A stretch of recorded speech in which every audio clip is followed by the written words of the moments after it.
My father, who loved me so much, recently passed. It was hard on both me and my mother.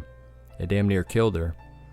He was 75 when he passed away, and my mother is now 70, so she's too old to go through his things herself. She's also disabled, hasn't been able to walk since the age of 62.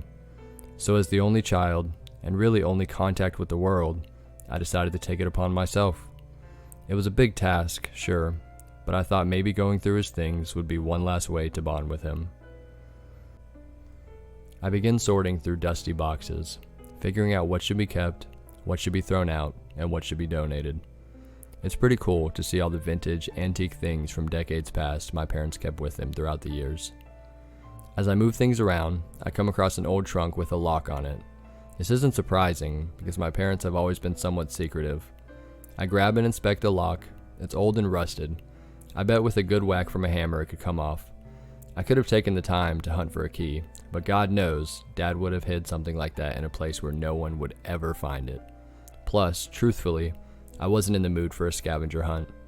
I dig around and find my dad's old tool set and grab the heaviest hammer I have and bust the old lock off.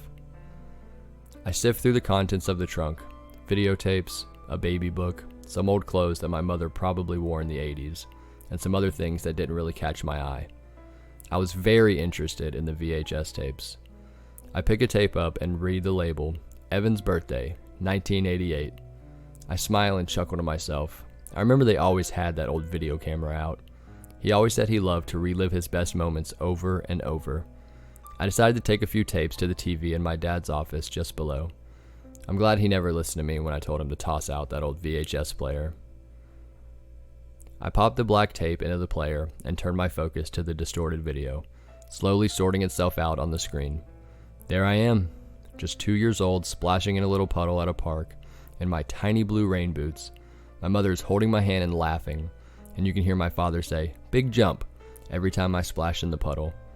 My mother lovingly tussles my brown hair, just a serene moment of time captured on this tape like a firefly in a mason jar. I smile to myself, remembering my dad and hearing his voice. It didn't sound how it did before he passed, less raspy and more energy. But nonetheless, that's Dad, all right. I sit and smile at the screen, and then I'm snatched out of the moment when I see something that doesn't fit quite right. Off in the distance of the park, about 100 yards away, maybe less, out by the tree line, there's a woman facing away from the camera, just standing still, all by herself. Her long black hair clings to her emaciated form and her skin looks pale, at least from what I can make out.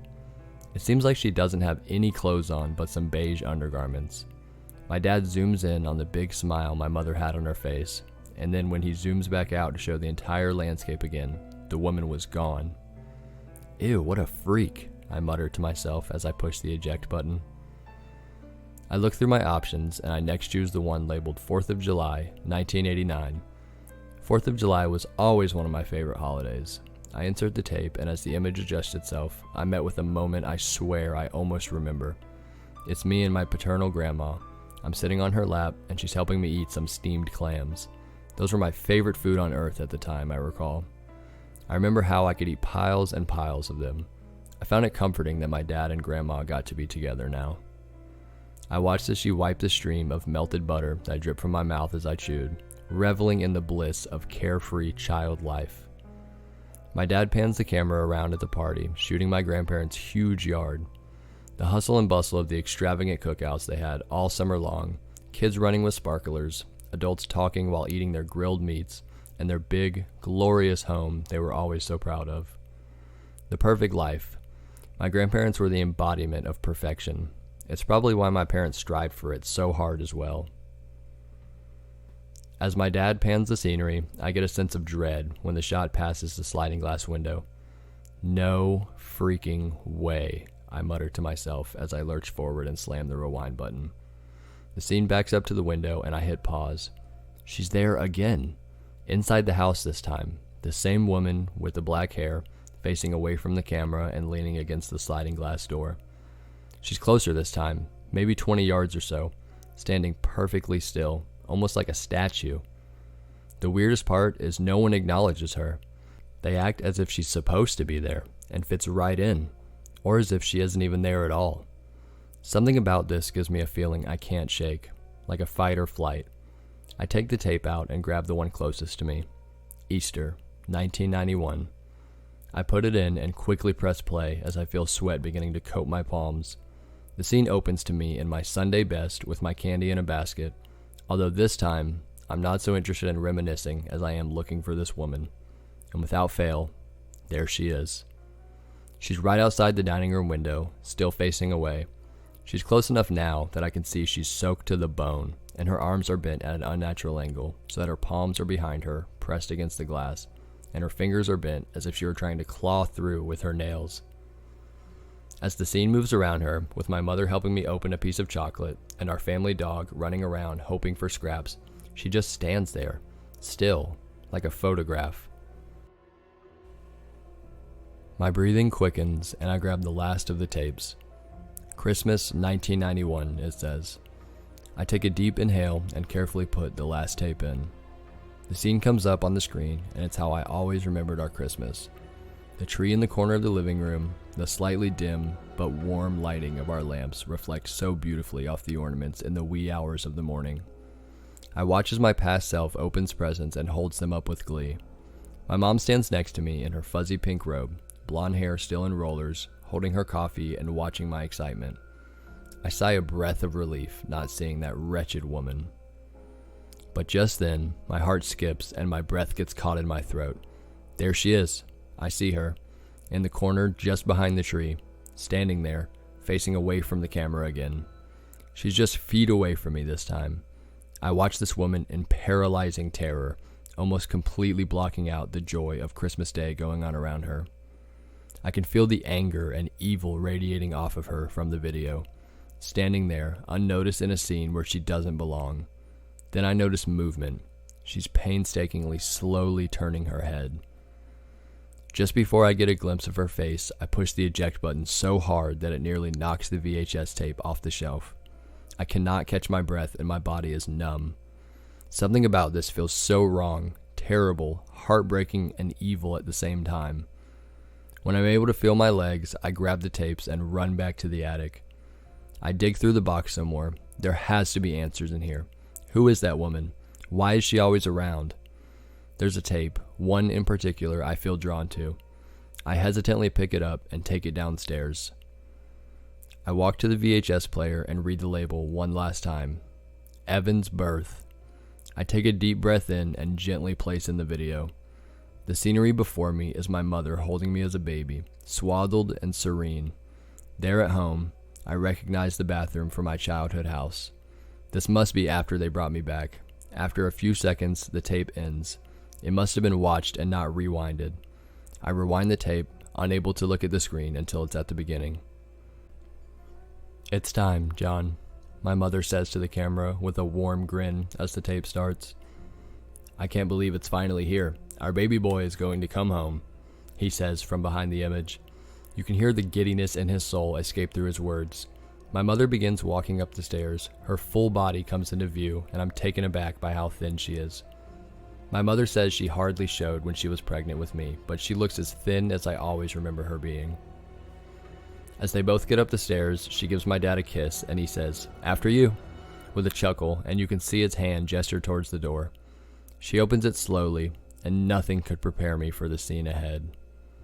In the bathtub, there's a woman. She's sickly pale. Her face is black and blue with bruising, and she's undressed except for those beige bra and panties. I can see that her face is the only area with injury, but it looked horrible. Her nose is purple and crooked. From what I can see, her lips, beyond the gag, they look crooked and swollen. She's quietly groaning in pain. Her arms are underneath her body. They seem stuck there. You can see the water is pink with blood, and worst of all, she's heavily pregnant. "It's time, Emily. He's coming," my mother says to the woman. You can see the woman begin to sob as she shakes her head quickly, and you can hear her say, from behind the gag covering her mouth. I, for some reason, am unable to turn my head from the horror on my screen. No matter how bad I try to look away, it's as if my eyes are magnetized to the screen. My mind is screaming at me to shut it off, but I can't. Out from my mother's waistband, she pulls out a large carving knife. "Be careful, Mary Ann," my father warns her. You can hear the smile on his face the way he speaks. "Don't worry, John. Protecting our baby is the utmost importance. He's going to be absolutely perfect," she says while tracing the edge of the blade with her finger. She then places one hand over the woman's mouth and says to her, "Thank you for this, Emily. It's the right thing. We can give this baby the life he deserves. One someone like you never could." And before I knew what was happening, she slowly and methodically begins cutting at the woman's abdomen. A thin red line opens and blood spills out as my mother cuts across this woman's belly.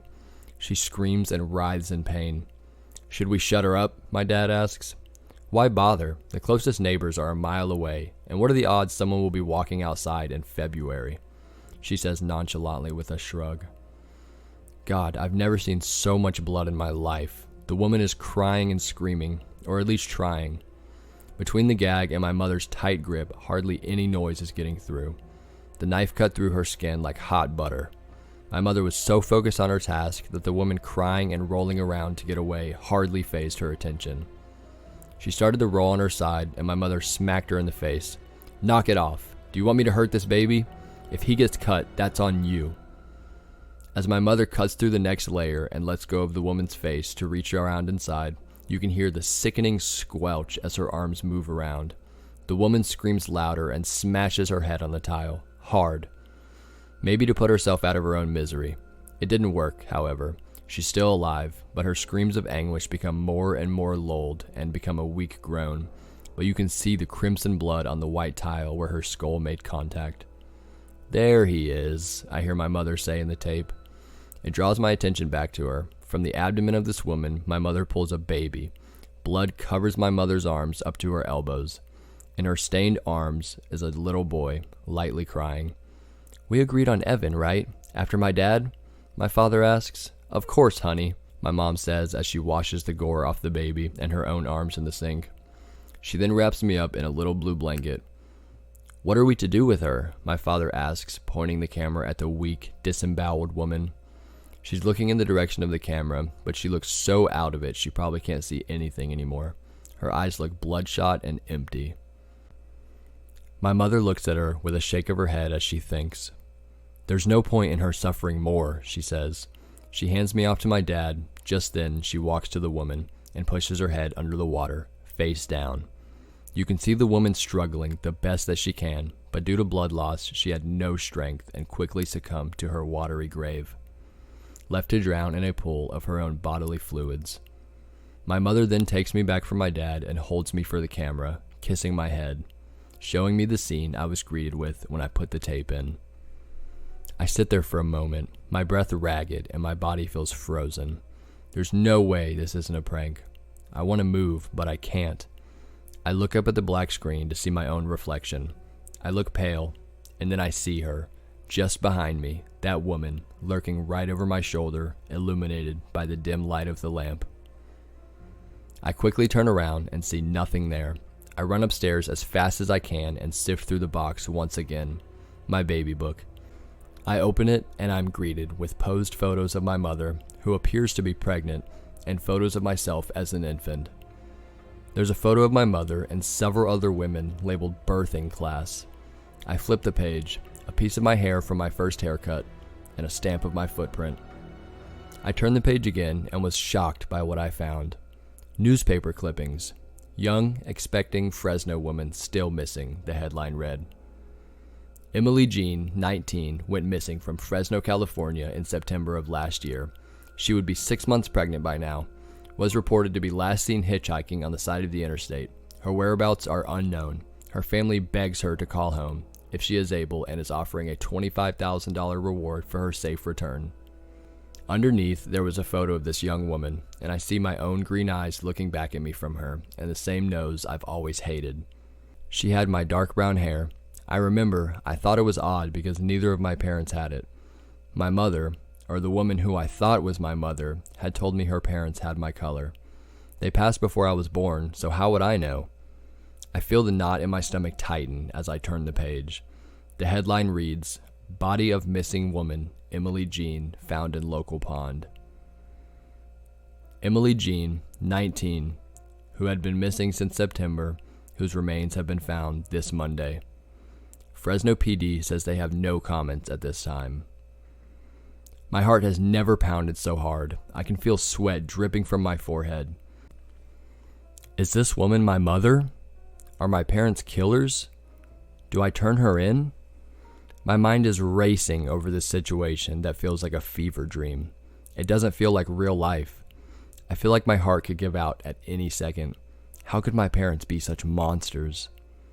My racing mind is interrupted by the quick, heavy thuds of running up the stairs. You weren't supposed to see that, Evan. I hear an old, creaky voice from behind me. I turn around, and there is the woman I have been told is my mother, standing in the doorframe, backlit by the hall light. As far as I knew, she couldn't stand, let alone speed run up the stairs. And worst of all, in her hand, she held the carving knife from the old home videos.